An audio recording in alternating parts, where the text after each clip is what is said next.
41 minutes into the hour. Welcome back to the show. Dan Charnas, ladies and gentlemen. How do you describe Dan Charnas?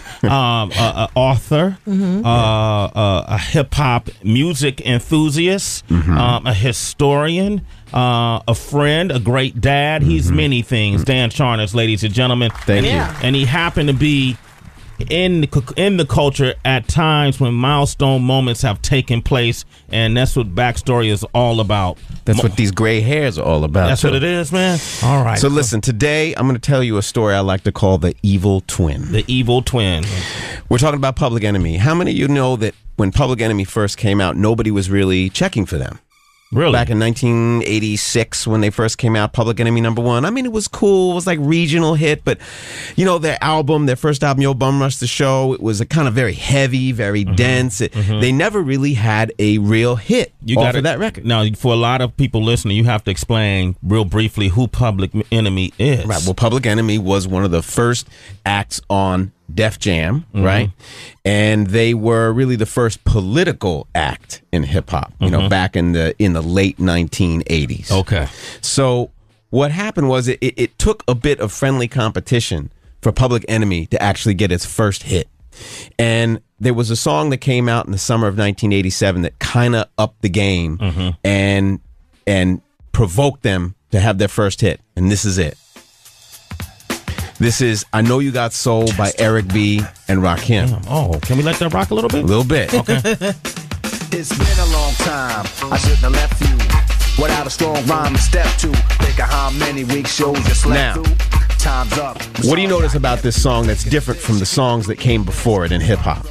Was it the James Brown sample? It was the looped drums. The looped drums? Right? Okay. This was the song that basically liberated hip-hop from the tyranny of the beatbox, basically. Everything was very stiff before this song. Yeah. So Chuck D and Hank Shocklee, they're in different places on Long Island when this song first comes on the radio. Hank Shocklee's at the movies with his wife.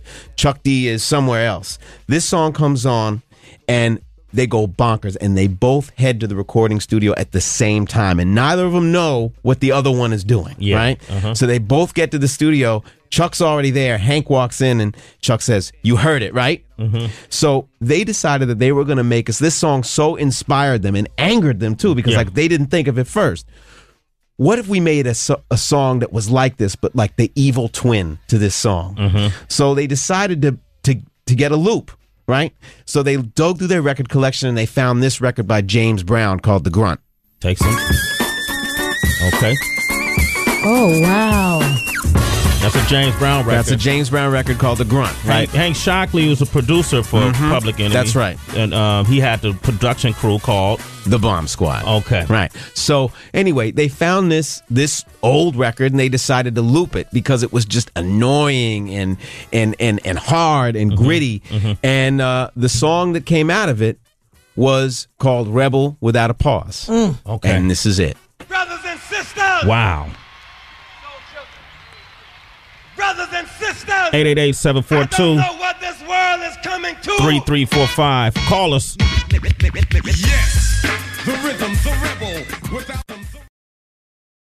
That's right. We showing up in EFFECT, other known as effect. You understand what I'm saying? Sway in the morning. We're in the middle of Backstory with Dan Charnas, who's a hip-hop music enthusiast, historian, and he was there. Milestone moments have taken place in hip-hop culture. 49 minutes into the hour. We just played Public Enemy. Rebel Without a Pause. And I can't tell you in 1987 the stir that this record caused. It was just pandemonium, and Public Enemy had a string of hits after that. Of course, you know, Flavor Flav, who you know from your favorite VH1 shows, came out of Public Enemy as well.